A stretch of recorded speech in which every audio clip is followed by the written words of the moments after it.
About a week ago, I posted a video about the three most influential loci in determining the coat color and pattern of a dog: A, K, and E, and how they interact with one another. I have since posted individual explainers on both the A and K locus, and this video will complete the triad by unpacking the E locus and its alleles in detail. In simple terms, the E locus, or extension locus, controls whether or not eumelanin can be expressed normally in the coat of a dog. If the answer is a simple yes, then decisions about the dog's coat get passed on to the K locus.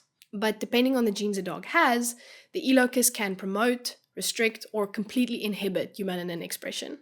Here are the recognized alleles at E.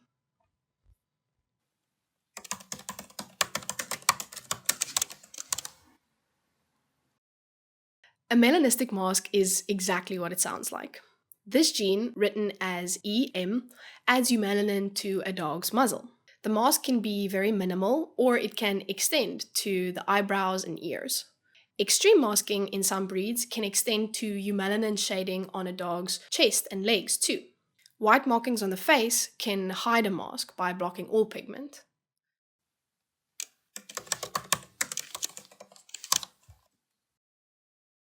Written as an uppercase E, the normal extension gene, also called the wild type, is the most common allele found at the E locus across domestic dogs as a whole. It doesn't interfere with eumelanin production, meaning that genes at the A and K loci can be expressed normally.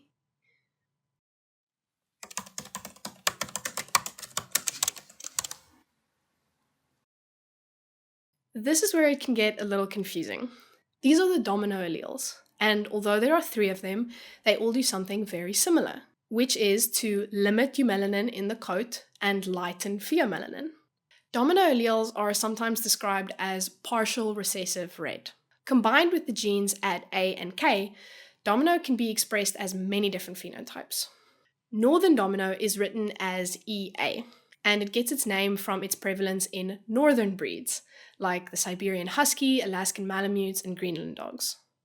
The northern domino gene restricts eumelanin production, making those areas smaller, and causes a very light undercoat with larger pheomelanin markings. Some affected dogs also have a pink stripe on their nose, and or a widow's peak joining into a dark bar running down their muzzle. Remember, this gene modifies whatever base pattern a dog has, depending on its A and K loci. So you can get a tan point domino, an agouti domino, a black domino, even a sable domino. Grizzle Domino, written as EG, essentially does the same thing: restrict eumelanin and lighten pheomelanin. The main distinction here is that Grizzle Domino occurs mainly in sighthound breeds, like the Borzoi, Afghan Hound, and Saluki.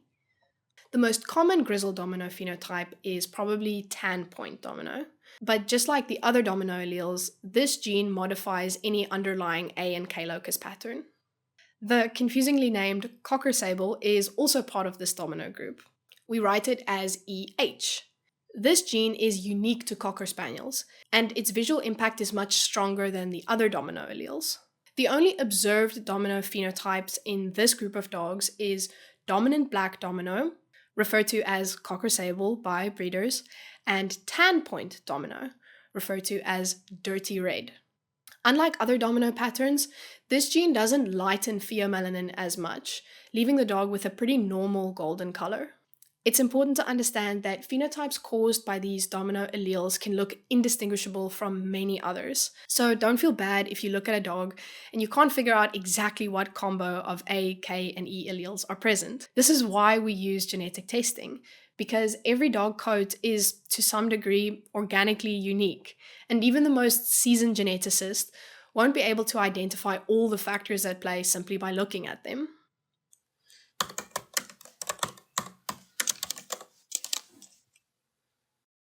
Finally, we have recessive red, written as a lowercase e. As the most recessive gene at the E series, 2 copies of it are needed for it to be expressed. But when that does happen, this gene overrides both the A and K locus by blocking all eumelanin production in the coat. Recessive red dogs therefore have solid pheomelanin coats, and I've briefly mentioned them in many of my previous videos.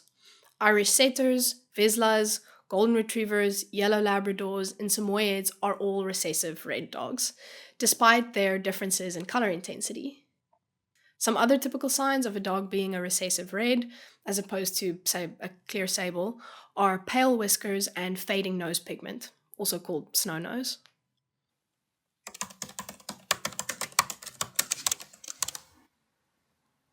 Here is the dominance hierarchy for the alleles we've discussed. The masking gene is the top dominant, so we only need one copy of it for it to be expressed. Next, we have the normal extension and then the domino alleles. If a dog has one normal extension gene and one domino, the normal extension gene will be expressed. It should be noted though that we're not quite sure how the domino alleles interact with other genes or one another yet, and it has been seen that normal extension can have incomplete dominance over domino. This means that a dog can exhibit faint hints of having that domino pattern despite that more dominant normal extension gene. Lastly, there's recessive red, which, as I mentioned, needs 2 copies for it to be expressed. As a final note, remember that all of these genes can be combined with genes at certain other loci, like merle and spotting, which operate independently. All of these come together in determining the final phenotype of a dog. Okay, that was a lot, but well done, you've made it to the end. I highly recommend you go to Dog Breeder Pro to use our genetic forecast feature to experiment with and test out what you know.